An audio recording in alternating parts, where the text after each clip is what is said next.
The young and the restless spoilers shock. Audra had always prided herself on being the smartest person in any room, the one who could anticipate every move, exploit every weakness, and turn even the smallest slip into an advantage. For a time, that confidence carried her far, allowing her to manipulate situations with precision. But as the battle for Kyle's heart reached its climax, Audra began to face the harsh reality that her plans, no matter how carefully crafted, were unraveling faster than she could repair them. Clare had emerged as an unexpected but undeniable force, the woman who had captivated Kyle's attention not through schemes or power plays, but through an authenticity that Audra simply could not replicate. Watching Kyle devote himself more and more completely to Clare became not just a personal wound but a reminder of Audra's failure to win at the one game she thought she could never lose. It should have broken her completely, but in truth, it marked the beginning of something new, a faint signal that perhaps Audra's true path lay elsewhere, though she was not yet ready to admit it. Kyle's love for Clare was not the fleeting kind of infatuation that Audra once convinced herself it was. It was rooted in something deeper, the kind of desire that consumes without offering compromise. Every glance, every word, every protective instinct he showed toward Clare only reinforced the reality that he had chosen her, and no amount of sabotage or temptation would turn him back. Audra, in her most honest moments, understood this. Yet the bitterness of rejection did not allow her to walk away cleanly. Instead, it hardened her, pushing her toward darker strategies, as though if she could not have Kyle's heart, she could at least seize his trust, his resources, or perhaps even destroy the fragile happiness he had built with Clare. It was this dangerous blend of desperation and pride that set Audra on a path where every choice carried greater consequences, every risk pulled her deeper into a world she no longer fully controlled. It was then that fate delivered her a discovery that electrified her ambitions once again. What began as idle suspicion about Clare's connection to Holden transformed into shocking certainty when Audra stumbled upon them together, speaking in hushed tones, bound by an intimacy that was not purely professional. The way they leaned toward one another, the way their eyes darted around the room as if guarding against discovery, the urgency in their whispers of it pointed to something beyond ordinary collaboration. And then came the words that stopped Audra cold, the fragment of a conversation she had not expected, the whispered reference to a son, a child that Holden and Clare shared. In that moment, the world tilted, for Audra realized she had uncovered a secret so explosive that it could rip through Kyle's blind devotion like a blade. The knowledge thrilled and terrified her in equal measure. If true, this revelation would mean Clare was not the woman Kyle believed her to be. It would expose an entire hidden life, a betrayal wrapped in secrecy, a deception Kyle could never forgive. But Audra was no fool. She knew that whispers alone could not bring down Clare. Kyle, blinded by love, would never take her word for it. He would accuse her of jealousy, of manipulation, of grasping at shadows to mask her own failures. The only way to weaponize the secret was to secure undeniable proof, something tangible that even Kyle could not dismiss. For the first time in months, Audra felt the faint return of her old power, the sense that the board was tilting back in her favor, if only she had the patience to move carefully. Patience, however, had never been her strongest quality. The temptation to strike quickly, to throw the revelation in Kyle's face and watch his perfect romance collapse, gnawed at her with every passing day. Yet she also knew the risk of overplaying her hand.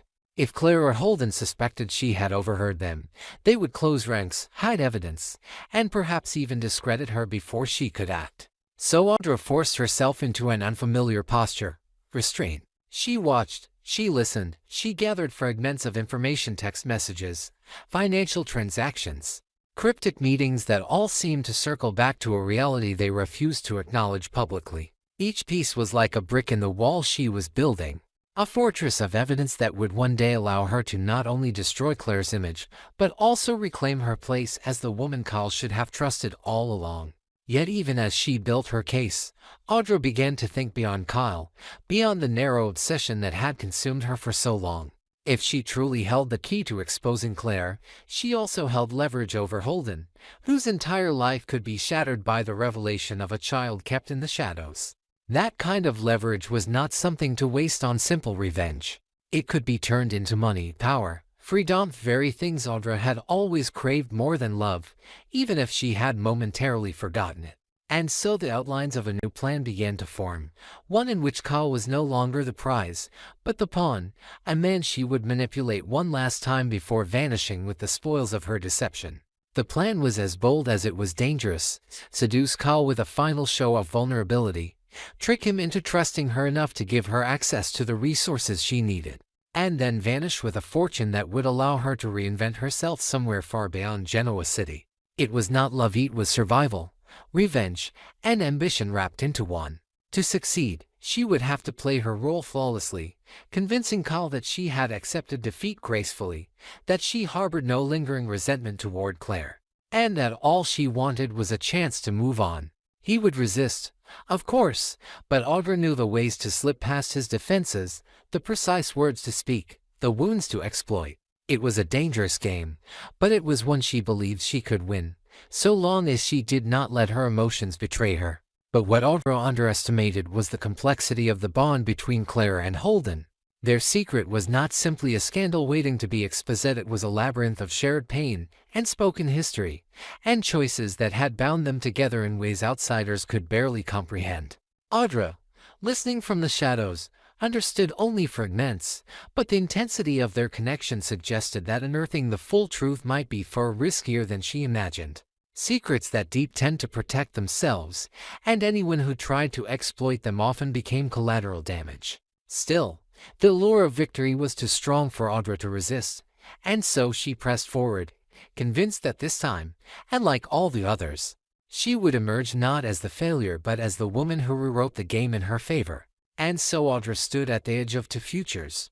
In one, she would remain trapped in the cycle of chasing Cal, forever the woman he rejected, her life defined by the bitterness of what she could not have.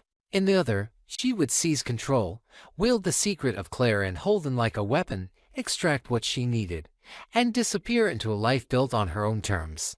Both futures carried risk, both required sacrifice, but for Audra, there was only one path worth considering. She had failed once, she had tasted humiliation, but she refused to let that be her final legacy. She would play this last hand with precision, with patience, and with just enough ruthlessness to ensure that when the dust settled, it would be Clare and her who bore the stain of defeat. Audra had spent countless nights rehearsing how the truth would come out, imagining Cal's face when the illusion that bound him to Clare shattered. But nothing could have prepared her for the raw tension that filled the room when she finally confessed what she had overheard. There was no dramatics in her voice, no taunting, just the measured delivery of a woman who had nothing left to lose but everything to gain.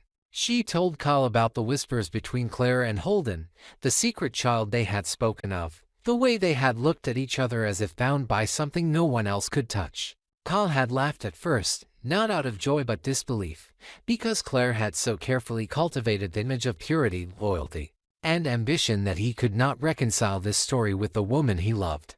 But Audra, anticipating his resistance, produced fragments of evidence enough to spark doubt, enough to make Cal realize that his heart had been led into a cage of lies. The devastation in his eyes was a victory Audra had waited for, but it was also more complicated than she expected, because for the first time, Cal did not look at her with suspicion or hatred. He looked at her as though she had rescued him from a cruel illusion. And that subtle shift was more powerful than any seduction Audra had attempted in the past. From that moment, the dynamic changed.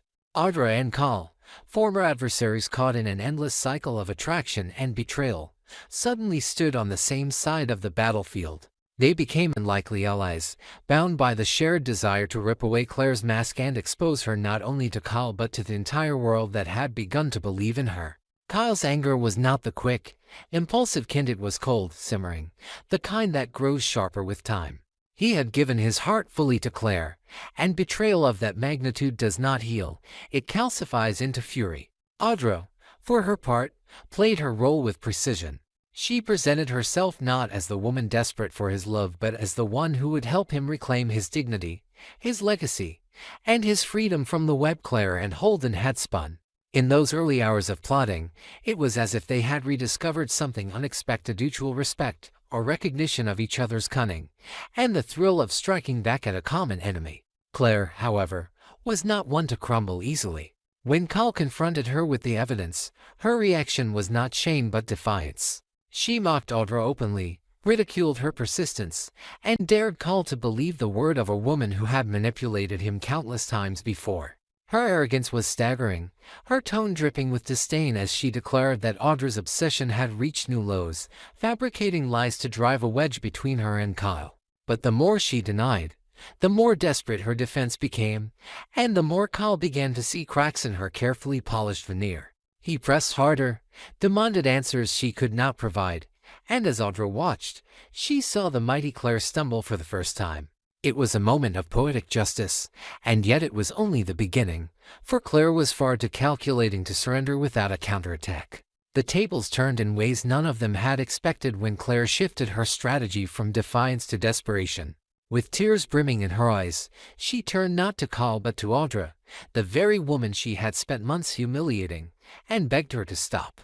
She whispered about the dangers of letting the secret come out, about lives that could be destroyed, about consequences that reached further than any of them could imagine. She offered deals, bargains cloaked in promises of silence and wealth, anything to buy Audra's silence. For a moment, the room trembled with the strange Reversaire, once the untouchable queen, now reduced to bargaining with the rival she had mocked. It was intoxicating for Audra, proof that victory was not just possible but inevitable. Yet she also recognized the danger in Clare's words, for beneath the pleas was a subtle threat. If Audra continued down this path, she would not just be exposing a scandal, she would be inviting a war. And war came swiftly. Holden, always lurking in the shadows, stepped into the fray with the ferocity of a man who had far more to lose than his reputation. His bond with Clare was not one of simple desire, it was built on the shared weight of secrets that could ruin them both. To protect that, Holden did not hesitate to turn his fury toward Audra. He saw her not as a scorned woman but as a direct threat to his survival, and he vowed to silence her before she could destroy what he and Clare had built. Clare, fueled by fear and rage, aligned with him completely. Together, they became a storm, a united front that sought not only to discredit Audra but to crush her entirely. They painted her as unstable, manipulated situations to frame her as vindictive, and whispered in the ears of powerful allies to ensure that if she pushed forward, she would be the one branded as a liar. But Audra, for all her flaws, had never been more focused, more determined. The humiliation she had endured at Clare's hands became fuel for her resilience. She knew the risks, knew that taking on Clare and Holden meant inviting attacks from every angle, but she no longer cared. For too long, she had been the woman chasing scraps of power, the woman fighting for a man who never saw her clearly. Now, with Kyle at her side, she was something more: a strategist, a warrior who would not stop until Clare's empire of lies came crashing down. Even when Holden tried to corner her, when Clare hissed threats through clenched teeth, Audra stood tall. She reminded them, with chilling calm, that secrets have a way of unraveling whether one is ready or not, and that she had already set into motion the chain of events that would end them. The battle lines were drawn, and Genoa City itself seemed to vibrate with anticipation of the war to come. On one side stood Audra and Kyle, an unlikely duo forged in betrayal but united in purpose.